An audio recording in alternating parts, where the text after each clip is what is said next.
नमस्कार, मी पांडव सर आपलं यूट्यूब चॅनलमध्ये हार्दिक असं स्वागत। आज आपला विषय आपली काळजी देवाने करावी। मित्रांनो, भगवान श्रीकृष्णाने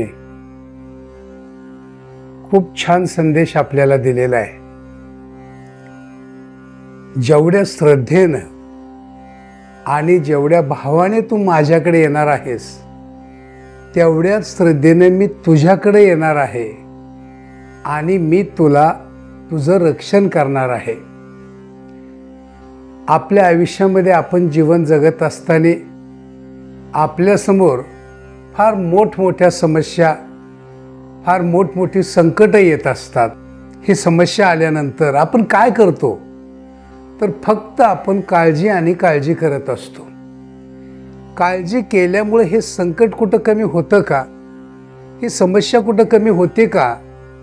उलट काळजी केल्याने आपल्या जीवनामध्ये आपण काळजी वाढवण्याचं काम करतो। परंतु जर आपल्या ठाई की ईश्वरावरती, देवावरती जर आपली खरोखर निश्चिम श्रद्धा असेल तर हे संकट एका क्षणामध्ये कुठं निघून जाईल याचा पत्ता सुद्धा आपल्याला लागत नाही। पण तेवढा श्रद्धाभाव आपल्या ठिकाणी असायला हवा। तर लक्षात ठेवा मित्रांनो, ज्याला कोणी नसतं ना, त्याचा वाली हा खुद्द ईश्वर असतो, परमेश्वर असतो। आणि आपली काळजी देवाने कशी करावी याच्यासाठी खूप छोटा एक दृष्टांत मी तुम्हाला सांगणार आहे। एक सात्विक अशी एक विधवा स्त्री असते आणि ती जंगलाच्या कडेला एका झोपडीमध्ये वास्तव्य करते। तिला फक्त गोपाळ नावाचा एक छोटासा मुलगा असतो। अगदी भाताचं खाचर असतं आणि त्याच्यावरती ती आपला उदरनिर्वाह करत असते। पण मित्रांनो, एक गोष्ट घेण्यासारखी आहे, तिनं फक्त तिच्या आयुष्यामध्ये एकच गोष्ट केली की तिची ईश्वरावरती निश्चिम श्रद्धा आहे। दिवसभर ती त्याची याचना करत असते। ती त्याला गंध फुलं वाहणं, त्याची पूजा करणं, त्याला आंघोळ घालणं, हे सातत्याने ती स्वतःमध्ये त्याच्यामध्ये तिला वाहून घेतलेलं आहे। आणि हळूहळू तिचा मुलगा जसजसा मोठा होऊ लागला तसे त्याला शाळेत जाण्याचे वेध लागले। पण ही शाळा त्या जंगलाच्या पलीकडे आहे। मग शाळेत जाण्यासाठी ते जंगल पार करून त्या लहानग्या बालकाला पलीकडे जावं लागतंय। आणि तो शाळेत जाऊ लागल्यानंतर पहिल्याच दिवशी त्याला असा अनुभव आला की त्या जंगलामध्ये त्याला वेगवेगळ्या पशु पक्ष्यांचे आवाज येऊ लागले आणि त्याला एक वेगळ्याच प्रकारची भीती वाटू लागली। तो घरी आल्याबरोबर त्याने आईकडे तक्रार केली, आई, मला त्या जंगलातून जाताना खूप भीती वाटते ग, मी काय करू? आई मोठ्या संकटात पडली। मित्रांनो, काय करावं? माझ्या बालकाचं रक्षण कोण करेल? आणि माझा तर उदरनिर्वाहाचा प्रश्न हा सगळा त्या बालकाचा आणि माझ्यावरतीच आहे। त्यामुळे मी त्याला सोडवायला जाऊ शकत नाही। की त्याला भगवान श्रीकृष्ण आठवले आणि ते म्हणले, जेवढ्या श्रद्धाभावाने तू माझ्याकडे येशील तेवढं मी तुझं रक्षण करेल। आणि एवढंच तिला आठवल्याबरोबर ती सांगितले, काही नाही गोपाळ, तू जा आणि त्या जंगलामध्ये गेल्यानंतर जर तुला भीती वाटली ना, तर तुझा मोठा भाऊ की ज्याला आपण दादा म्हणतो, तो त्या ठिकाणी गाई गुरं राखण्याचं काम करत असतो। तू काय कर, फक्त मोठ्याने त्याला हाक दे, दादा मला भीती वाटते, तू ये माझ्या मदतीला, तू फक्त एवढंच म्हण। आणि खरोखर त्या बालकाने पुन्हा आपलं दप्तर उचललं, दुसऱ्या दिवशी शाळेत जाण्यासाठी निघाला। आणि बरोबर त्या जंगलामध्ये गेल्याबरोबर त्याला पुन्हा एकदा तसाच आवाज आला, त्याला पुन्हा एकदा भीती वाटू लागली। आणि भीती वाटल्यानंतर त्याला आईचे शब्द आठवले आणि त्यांनी मोठ्याने हाक मारली, अरे दादा, मला भीती वाटते, ये माझ्या मदतीसाठी। आणि असं म्हणल्याबरोबर एका झाडाच्या पाठीमागून आवाज आला, घाबरू नको गोपाळ, मी आहे तुझ्या रक्षणासाठी, जा, मी तुला मदत करेन. आणि तो बालक निघून गेला. दुसऱ्या दिवशी मित्रांनो तोच प्रसंग घडला. त्या जंगलात गेल्याबरोबर तिथं त्याला भीती वाटणं, तो पशुपक्ष्यांचा आवाज येणं, आणि त्यांनी पुन्हा एकदा ये दादा ये मला मदत कर अशी म्हणून हाक मारल्याबरोबर त्यांनी सांगितलं, आज मी दादा तुझं ऐकणार नाही, आज झाडाच्या आडून बोलू नकोस, ये माझ्या पुढं. आणि तसं म्हणल्यानंतर त्या बालहट्टाला काय उत्तर द्यावं म्हणून भगवान की हे गोपाळकृष्ण हे बाहेर आले की अगदी त्यांनी तो पेहराव केलेला आणि त्यांची वरती जी पगडी आहे त्याच्यामध्ये पंख खोवलेला, आणि हे सगळं चित्र बघून त्याला कसं आश्चर्य वाटलं की दादा माझ्या मदतीला आले.